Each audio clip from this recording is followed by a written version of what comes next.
दोस्तों नमस्कार, आदाब। मुस्तफाबाद विधानसभा से कांग्रेस ने अपना भरोसा जताया है अली मेहंदी पे और इन्हें प्रत्याशी बनाया है विधानसभा चुनाव के लिए। आइए इनसे जुड़ते हैं, किन मुद्दों पे चुनाव लड़ने जा रहे हैं इनसे बात करते हैं। अली मेहंदी, बहुत बहुत मुबारक हो आपको, कांग्रेस ने अपना भरोसा जताया आप पर। बहुत बहुत शुक्रिया इमरान भाई, और आपके चैनल का भी शुक्रिया अदा कर रहा हूँ।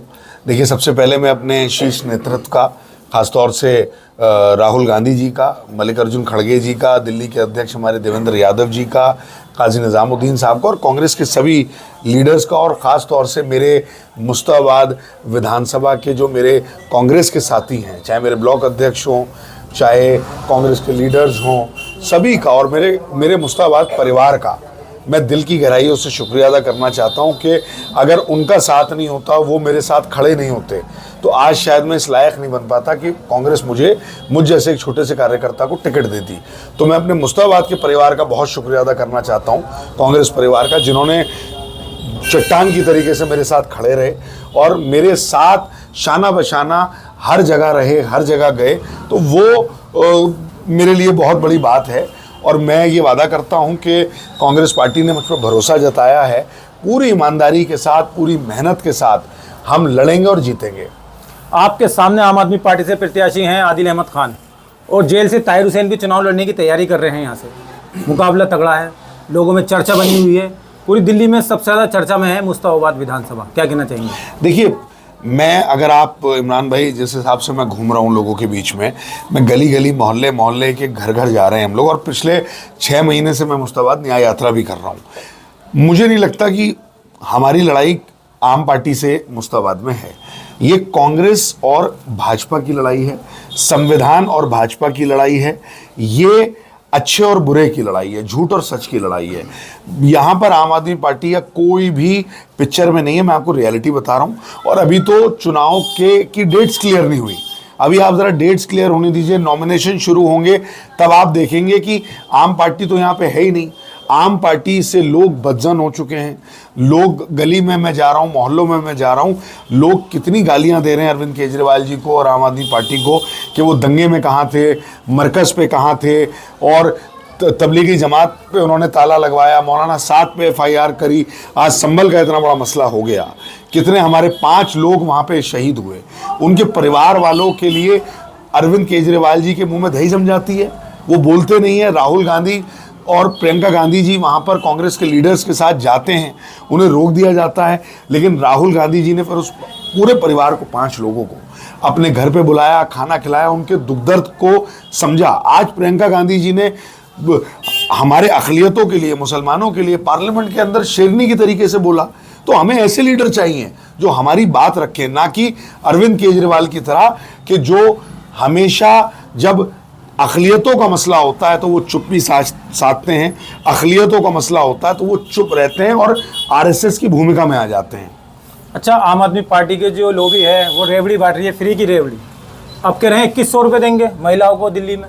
हालांकि पंजाब में 2 साल 2.5 साल हो चुके हैं सरकार बने हुए, वहाँ के लोगों को, वहाँ की महिलाओं को अभी तक 1000 रुपये प्रति महीना नहीं मिला, और यहाँ बात कर रहे हैं वो 2100 रुपये देने की, यानी कि वोटरों को लालच दे रहे हैं किसी तरीके से वोट हासिल कर लें। क्या कहना चाहेंगे? देखिए, झूठ की कोई सीमा नहीं होती, और कथनी और करनी का जो फ़र्क है वो सबके सामने है। मैं आपको बता दूं, आपके टीवी के माध्यम से, अरविंद केजरीवाल जी ने दिल्ली की महिलाओं को सिर्फ क्राइम दिया है, दिल्ली को फ्री शराब दी है।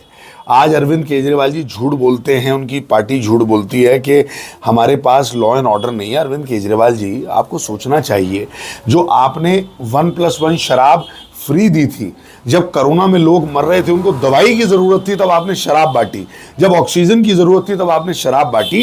तो ये आपकी वजह से क्राइम बढ़ा है। आज आप मुझे बताइए, जुवेनाइल एक्ट के अंदर जो 13-14 साल के बच्चे हैं वो आज क्राइम कर रहे हैं, नशे में, शराब पी के नशे में मर्डर कर रहे हैं। 307 लग रही है उन पे, 302 लग रही है। कितना क्राइम बढ़ गया है दिल्ली के अंदर। तो ये ऐसे नहीं चलेगा कि आप पल्ला अपना झाड़ लें, आप कह दें कि नहीं मेरे हाथ में लॉ एंड ऑर्डर नहीं है। अगर आपके हाथ में लॉ एंड ऑर्डर नहीं है अरविंद केजरीवाल जी, तो आप कहिए कि मैं लायक नहीं हूं लड़ने के, आप बोलिए खुल के। लेकिन आप झूठ बोलते हैं, आप झूठ के पुलंदे बांधते हैं और ये आप रेवड़ी, क्या आपने रेवड़ी रेवड़ी लगा रखी है? आप दिल्ली की जनता को, क्या यहाँ के लोगों को आप बिल्कुल जीरो समझते हैं? क्या रेवड़ी रेवड़ी पे बात आपने कर रखी है? ये मजाक बना रखा दिल्ली की जनता का आपने। शर्म आनी चाहिए आपको। भाजपा और आप एक हैं और आप आरएसएस से ही निकले हुए हैं। झूठ मत बोलिए। ये बात कथनी और करनी सेम सिर्फ कांग्रेस पार्टी की है। जो कांग्रेस पार्टी ने बोला, जो उसके मैनिफेस्टो में था, कर्नाटक में भी किया, हिमाचल में भी किया, और आज तेलंगाना के अंदर राहुल गांधी जी ने अगर पार्लियामेंट के अंदर कहा या लोगों से बोला कि मैं जातिगत जनगणना कराऊंगा, तेलंगाना के अंदर विधानसभा के अंदर वो पारित हुआ और तेलंगाना में जातिगत जनगणना की शुरुआत हो गई। और राहुल गांधी जी और कांग्रेस पार्टी जो कहते हैं वो करते हैं। अभी आप देखेंगे हमारा इतना शानदार मैनिफेस्टो आ रहा है जो पब्लिक से जुड़ा हुआ मैनिफेस्टो होगा। झूठा मैनिफेस्टो नहीं होगा, सच्चा, और वो मैनिफेस्टो होगा जो करने वाला होगा। हम झूठ नहीं बोलते, हम करके दिखाते हैं।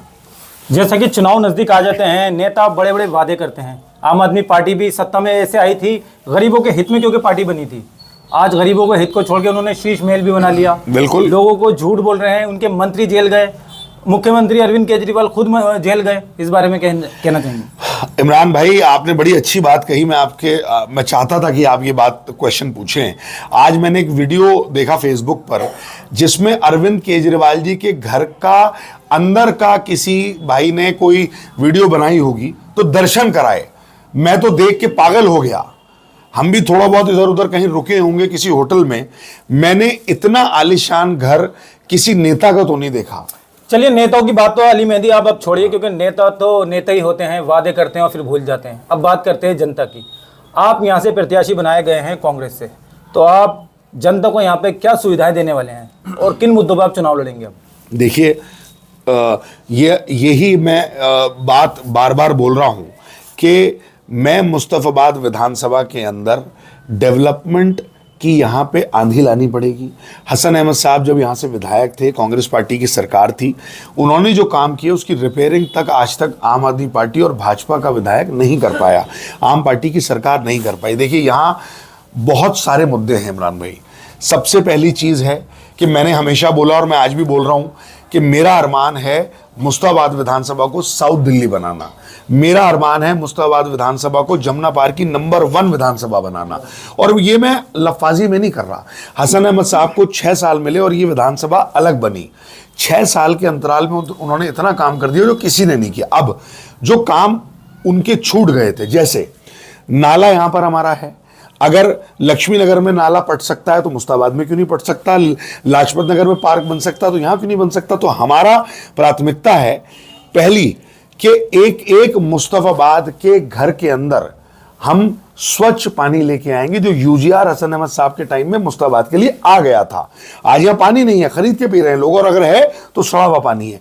पानी आएगा एक घर के अंदर। दूसरा, नाले को पाट के वहां पर जो मुस्ताबाद की जनता चाहेगी वो करा जाएगा, चाहे वो सड़क हो, चाहे वो पार्किंग हो, चाहे वो समुदाय भवन हो। यहां पर जच्चा बच्चा केंद्र की सुविधा नहीं है, हम यहां पर जच्चा बच्चा केंद्र लेके आएंगे।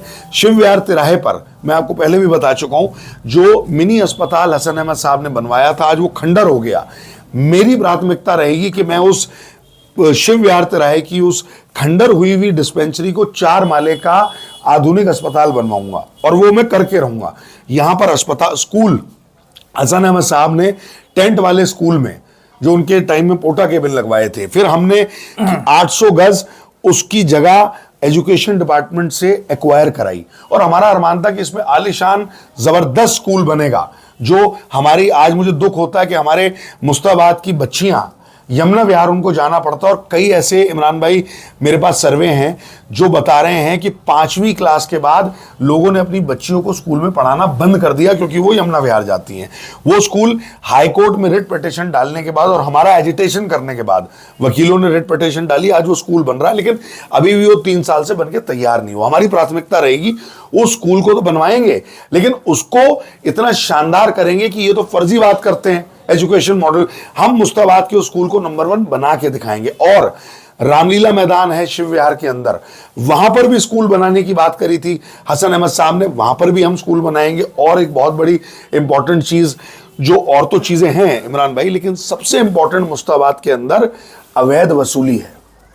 जो अवैध वसूली लेंटरों के नाम पे, समरसीवल के नाम पे, और अगर कोई अपने घर के अंदर कारखाना खोल रहा है उसके नाम पे झाग झाग के अवैध वसूली करी जाती है। मेरा काम रहेगा उस अवैध वसूली पर अंकुश लगाना। ये कुछ काम है जो आपके सामने जाहिरी एतबार से किए, और उसके अलावा अनेकों काम है, चाहे पेंशन हो चाहे और बाकी चीजें हो। हम किसी चीज से पीछे नहीं है। और मैं ये, अगर मेरी मुस्ताबाद की जनता ने मुझे मोहब्बत दी, मुझे प्यार दिया, उनकी वजह से अगर उन्होंने अपने इस भाई को, बेटे को विधानसभा में पहुंचाया, तो मैं इस विधायक को, ये जो विधायक होता है, इसकी पावर को मैं डेलीगेट करना चाहता हूं। मैं नहीं चाहता कि मेरे ऑफिस पे आके लोग लाइन लगाएं। अगर एक गली के अंदर कोई मेरा एक भाई बैठा है और वो अगर अधिकारी को फोन करेगा अपने किसी गली के काम के लिए, तो उसको लगना चाहिए कि विधायक का फोन आया। ये डेलीगेशन ऑफ पावर हमें विधायक की करनी है। मुस्तफा, चलिए, बहुत बहुत शुक्रिया अली मेहंदी हमसे जुड़ने के लिए। तो ये है कांग्रेस के प्रत्याशी मुस्तफाबाद विधानसभा से अली मेहंदी। हालांकि न्याय यात्रा काफी महीनों से ये लगातार निकाल रहे हैं। आज इन्होंने बता भी दिया किन मुद्दों पे चुनाव लड़ने जा रहे हैं। आप लगातार देखते रहिए हमारा सामाजिक और राजनीतिक चैनल हिंद की आवाज NCF। चैनल को सब्सक्राइब कर लें और फेसबुक पेज को फॉलो कर लें।